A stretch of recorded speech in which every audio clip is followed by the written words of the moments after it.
Welcome to cook with SD channel. இன்னைக்கு நம்ம என்ன பார்க்க போறோம்னா காட்டுக்கீரை எப்படி கிடைக்கிறதுங்கிறது. ஹாய் ஃப்ரெண்ட்ஸ், இன்னைக்கு நம்ம பண்ணைக்கீரை செய்ய போறோம். அதுக்காக நான் காட்டுக்குள்ளேயே பண்ணைக்கீரை ஃப்ரெஷ்ஷாக பறிச்சிருக்கேன். ஹலோ ஃப்ரெண்ட்ஸ், இன்னைக்கு கீரை கடை போகிறோம். அந்த காட்டில் பிடுங்கின ஃப்ரெஷ்ஷான கீரையை நான் இப்போ நல்லா சுத்தம் பண்ணி அலாசி எடுத்து வச்சுருக்கிறேன். இப்போ இதை கடையலாம். அதுக்கு தேவையான பொருட்கள் என்னென்னு பார்த்துடலாம் வாங்க. சின்ன வெங்காயம் நல்லா ஒரு கை அளவு தொளிச்சு எடுத்துருக்கிறேன். பச்சை மிளகா காரத்துக்கு, தேங்காய் எண்ணெய், உப்பு, தண்ணி இந்த அளவுக்கு வச்சு இப்போ நம்ம செய்யலாம். அடுப்பத்தை வச்சுக்கலாம். கீரை கடையிற்கு இந்த மாதிரி ஒரு பாத்திரத்தை எடுத்து வச்சுருக்கிறேன். இதில் தண்ணி ஒரு அளவுக்கு ஒரு சொம்பு தண்ணி ஊற்றி இருக்கிறேன். தண்ணி கொதிக்கிட்டு அப்புறம் பச்சை மிளகாய் போடலாம். தண்ணி சூடாயிட்டுது. இப்போ இந்த பச்சை மிளகாயும் உள்ள ஆட் பண்ணிடுறேன். கொஞ்சம் நேரம் வேகட்டு அப்புறம் கீரை போடலாம். பச்சை மிளகாய் அந்த பச்சை வாசம் போயிட்டுது. இப்போ இந்த சமயத்தில் நம்ம இந்த கீரை உள்ளே போட்டு விட்டுறலாம்.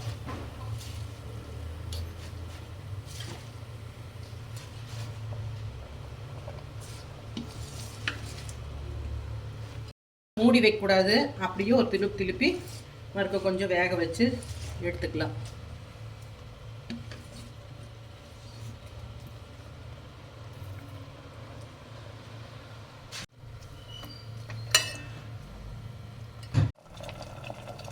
கீரை கொஞ்சம் நல்லா வெந்துட்டுது.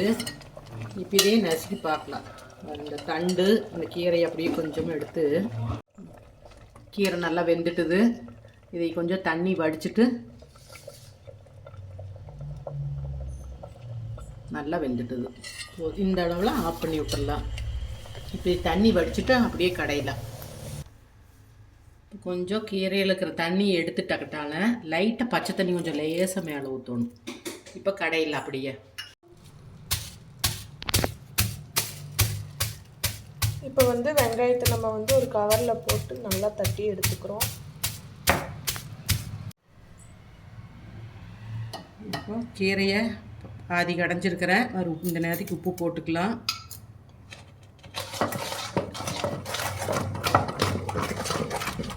இப்போ இந்த சின்ன வெங்காயத்தை நல்லா தட்டி எடுத்துருக்கிறேன். இதை உள்ளே போட்டு கடைஞ்சிக்கலாம்.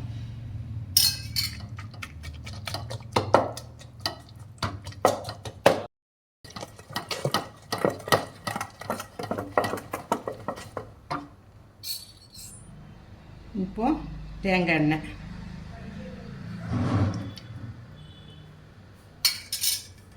நல்லா கடைஞ்சி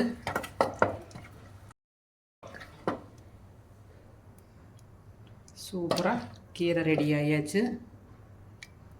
நல்லா ஃப்ரெஷ்ஷான காட்டுக்கீரை, நல்ல சின்ன வெங்காயம், தேங்காய் எண்ணெய் போட்டு செஞ்சுருக்குது. சூப்பராக இருக்குது. சாப்பிட்டு பாருங்கள் செஞ்சு. நம்மளுக்கு கடையிற கீரை ரெடி ஆயாச்சு. செஞ்சு வீட்டில் சாப்பிட்டு பார்த்துட்டு கமெண்ட்டில் சொல்லுங்கள். அடுத்த வீடியோவில் சந்திக்கலாம். Bye bye friends.